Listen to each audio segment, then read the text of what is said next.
Om Swastiastu, salam rahayu, salam bahagia, salam sejahtera. Kami dari Moksa Channel mengucapkan selamat Hari Raya Nyepi Tahun Baru Saka 1946.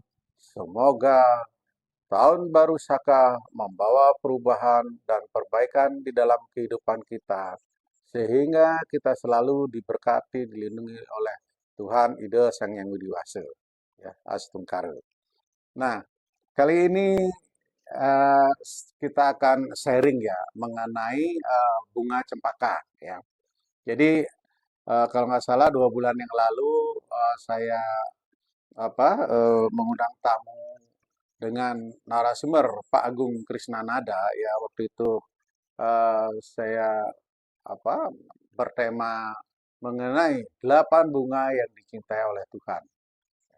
Nah, kalau sekarang yang saya kupas adalah bunga yang tidak diperkenankan di dalam pemujaan kepada Dewa Siwa.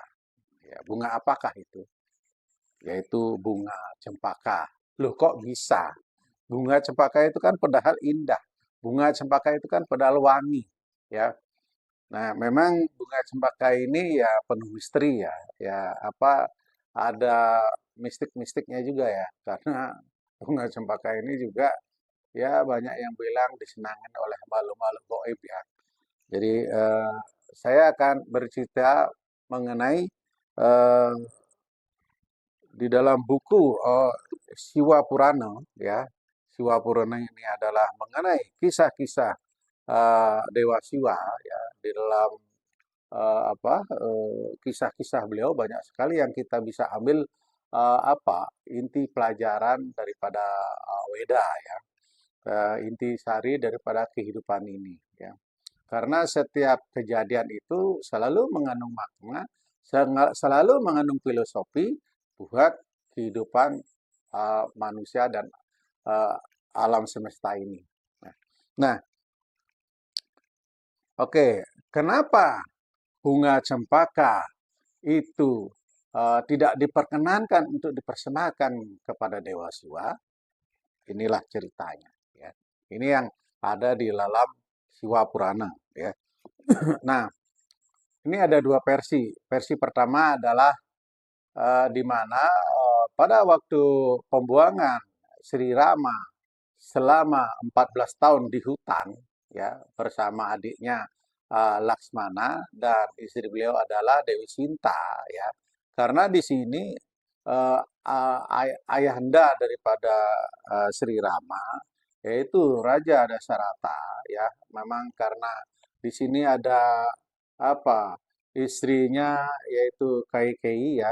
Jadi ibu tirinya Sri Rama ini eh, menagih janji bahwa yang harus memegang tampuk pemerintahan di Ayodhya ini adalah putra daripada Dewi Kaikeyi ya, yaitu raja Pangeran Bharata ya, adik daripada Sri Rama. Nah, nah karena di sini Dasarata mempunyai perjanjian dengan Kaikeyi ya, sehingga ya di sini Sri Rama ya ingin memenuhi janji ayahdanya dengan melakoni pembuangan selama 14 tahun di hutan ya bertiga ya.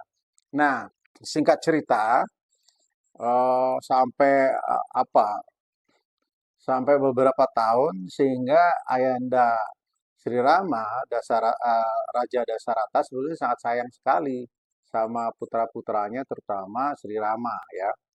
Nah, beliau sampai ya istilahnya depresi, stres dan lain sebagainya sehingga beliau mangkat yaitu meninggal ya.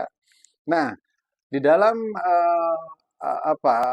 pembuangan di dalam hutan ya. Jadi mereka bertiga ini yang dibuang di hutan ya, Sri Rama, Sri Laksmana dan Dewi Sinta mendengar bahwa ayahnya telah meninggal beberapa hari ya. Nah, setelah itu akan dilakukan upacara yang namanya Srada Kriya ya.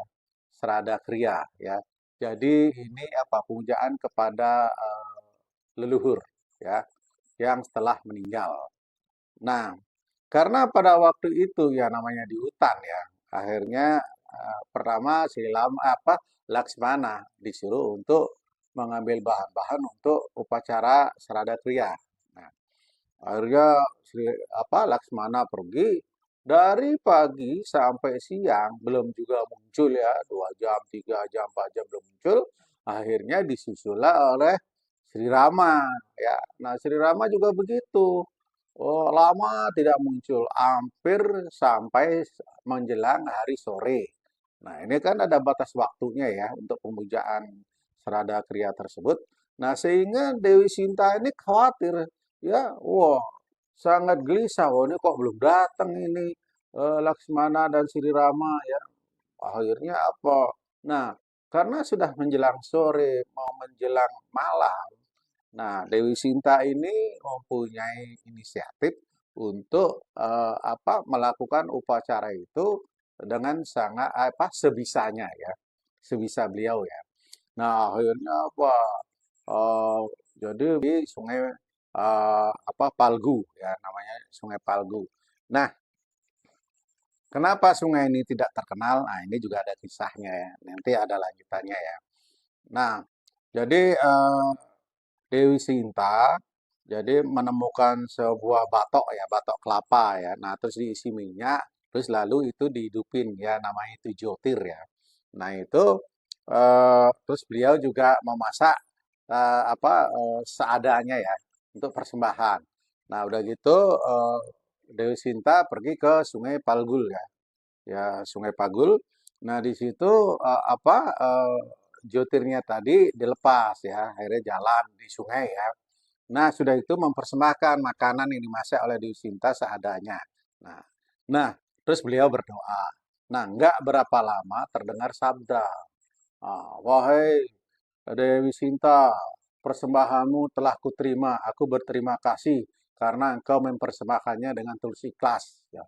Nah, Dewi Sinta kaget. Oh, dari mana tuh suara kayak seperti ada yang ngomong gitu. Nah, Nah, nggak berapa lama datang tangan ya, tangan yang sangat panjang mengambil persembahan itu. Nah, siapakah engkau? Kata Dewi Sinta. Suara goib itu menjawab, aku adalah mertuamu, Raja Dasarata yang telah meninggal beberapa hari yang lalu. Nah, nah di situ Dewi Sinta kaget. Ah, mana mungkin engkau bisa muncul di sini? Ya, karena kekuatan baktimu, karena engkau dengan tulus ikhlas mempersembahkannya, maka aku datang dan aku mengambil persembahanmu ini. Akhirnya lenyaplah suara itu. Nah, pasti pasti suamiku Sri Rama dan Kakang Laksmana nggak percaya. Nah, tetapi nggak berapa lama setelah mau menjelang malam, sore ya, menjelang senja, akhirnya mereka berdua datang. Terus akhirnya mereka mempersiapkan, oh ayo kita masak Dewi Sinta, cepat-cepat ini waktu sudah mau habis. Nah, Dewi Sintanya bilang bahwa suamiku, tadi aku telah mendengar suara goib bahwa eh, ayah Dasarata telah datang untuk menerima persembahanku. Hah, akhirnya mereka berdua ya nggak percaya, ya malah mentertawakan, ya dibilang karena mereka karena Dewi Sinta merasa merasa dilecehkan bahwa itu adalah suatu kebenaran dan mereka tidak percaya, ya sehingga Dewi Sinta ingat kepada 4 saksi yang pada waktu dia melakukannya, ya yaitu kepada sapi yang ada di situ yaitu sapi ya. Terus sudah gitu api, dan yang ketiga adalah Sungai Pagul, dan yang keempat adalah ini bunga cempaka ya, pohon pohon cempaka tapi ada bunganya ya. Nah, karena mereka berdua itu tidak percaya, sehingga dengan kesal, dengan sangat emosi, Dewi Sinta mengutuk ya kepada sapi, sapi, karena engkau telah menyanggah kesaksianmu, maka engkau akan kukutuk, mulutmu akan kotor selamanya, karena engkau telah berbohong. Ya. Nah, dan engkau akan memakan apapun yang ada di dekatmu. Nah, makanya sapi itu mulutnya kan selalu belepotan ya, kayak mengunyah mulu ya. Jadi apa yang ada di dekatnya ya biasanya dimakan ya. Nah, yang kedua adalah Sungai Palgu. Sungai Palgu, karena engkau telah menyanggah kesaksianmu, maka aku kutuk maka aku akan mengutukmu. Engkau akan selalu berada mengalir di bawah tanah dan engkau tidak akan terkenal di dunia ini. Nah, sehingga Sungai Palgu itu kan sebetulnya ada ya, tetapi dia berada di bawah tanah ya, tidak pernah di permukaan air, dan makanya banyak orang yang tidak mengenal ya Sungai Palgu itu ya. Dan yang ketiga, kepada api. Api, karena engkau telah menyanggah kesaksianmu, maka aku akan mengutukmu. Apapun yang kau lewati, engkau akan melalapnya. Nah, sehingga api itu, apapun yang dilewatinya ya, dia akan melahapnya, dia akan membakarnya. Nah, yang satu lagi nih, ya, Dewi Sinta dengan sangat marah mengutuk kepada bunga cempaka. Hei bunga cempaka, mengutukmu bahwa Dewa Siwa tidak akan berkenan dengan persembahan bunga cempaka. Nah, dari sejak itulah bunga cempaka tidak tidak diperkenankan untuk dipersembahkan kepada Dewa Siwa. Ya, mungkin kalau untuk dewa yang lainnya ya mungkin boleh ya. Karena di sini Dewi Sinta mengutuknya persembahan kepada Dewa Siwa. Ya, jadi itu yang ada di dalam Siwa Purana ya. Nah, jadi kembali lagi bahwa selain bunga cempaka tadi ya, ya jadi filosofinya adalah makna yang kita uh, petik daripada cerita tadi bahwa sesuatu ya persembahan-persembahan yang didapat dari hal yang berbohong, hal yang tidak benar, ya itu Tuhan tidak berkenan.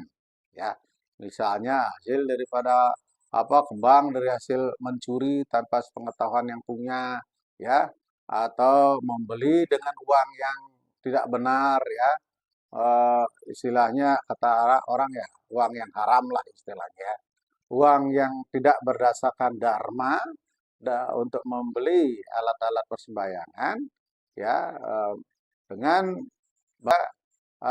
tidak tidak satwik ya. Ya.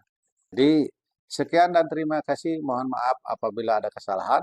Om Santi Santi Santi Om.